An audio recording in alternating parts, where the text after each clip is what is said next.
Hello my friends, my name is Wes, and in today's video we're going to talk about post-traumatic stress disorder and what it is and how it's a little bit different than trauma.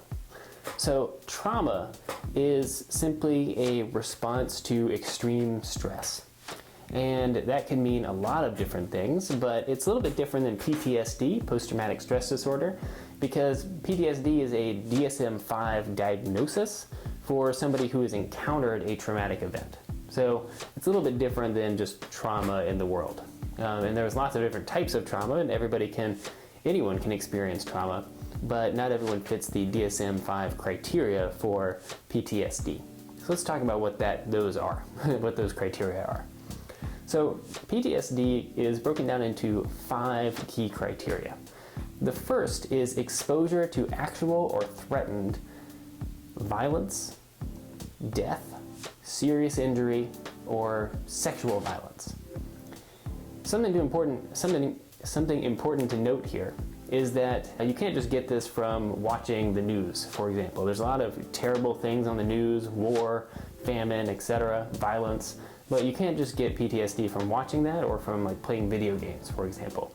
PTSD, you either need to have experienced the encounter yourself, you need to have witnessed it firsthand, or you need to have a friend or very close person to you experience that and go through it so that you're experiencing that yourself.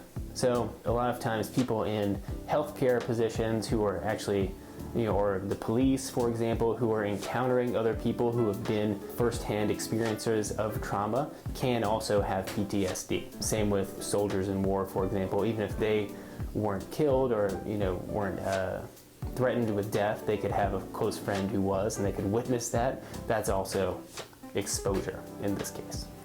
Second thing that needs to occur is repeated reliving of the event. So this can mean traumatic memories that come back in actual flashback form and have physical manifestations where your body is on edge. Or it can mean dreams and actually redreaming and reliving the event in that way. But you need to be reliving the event repeatedly, and it's your brain kind of trying to get through this trauma in some way, and it's a really terrible thing that a lot of people experience. Number 3 is that you need to be taking steps to actually avoid the trauma in your life. So that can be physically trying to avoid it. So say there was a certain area of the street where you got mugged or sexually assaulted and you just avoid that area of town completely.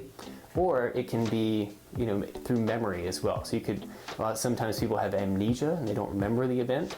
Sometimes you just are avoiding thinking about it. And a lot of times that avoidance can manifest in different ways. Number 4 is that there is a consistent downturn in personality or mood.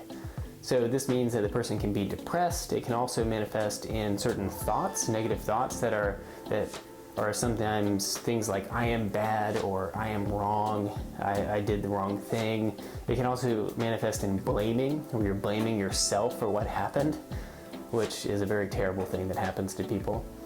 And it can also manifest in comorbid depression. So people who are really down energy-wise, feeling depressed, really turning inward to escape those feelings of trauma. Number 5 is hyperarousal. So hyperarousal is you looking around for new traumatic events that might happen in your life. A lot of trauma is connected with a lack of control, a relinquishment of control in the event of the trauma. So because of that, I think that a lot of times hyperarousal can be a form of regaining control of your life, trying to be prepared for the next time a traumatic event might happen.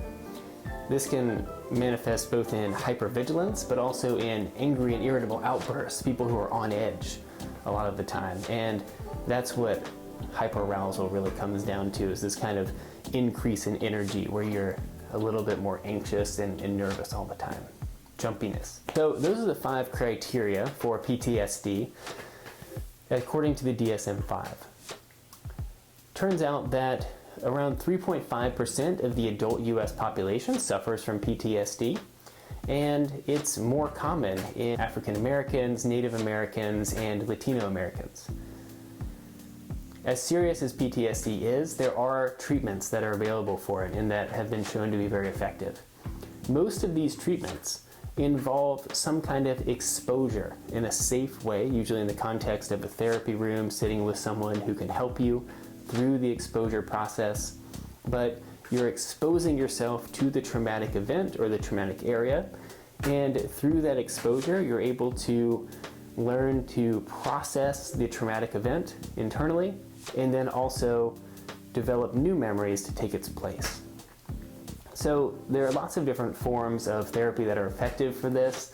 I won't get into every single one of them, but some are CBT, cognitive behavioral therapy, exposure therapy, which exposes you to the event like I was just talking about, EMDR, rapid eye movement desensitization, and what that is you're moving something back and forth, so your eyes are moving, and at the same time you are also exposing them to something related to PTSD in the traumatic event. There are also other forms like somatic experiencing and narrative exposure therapy, but all of these are going to take the same type of approach where you're exposing someone to the traumatic event and helping them process through the therapeutic conversation. So I hope this was helpful for you to understand a little bit more about the basics of PTSD and how it differs from just trauma in general. I'll get into more videos focused on trauma and the different ways to understand trauma, how it shows up in the body, and how you can learn to regulate and process trauma on your own. I just want to emphasize, if you feel like you're suffering from PTSD or somebody that you know is, please go see a doctor or other licensed healthcare professional who can help you through these difficult emotions. Thank you so much, and I hope this was helpful. Please like and share this video if you found it useful.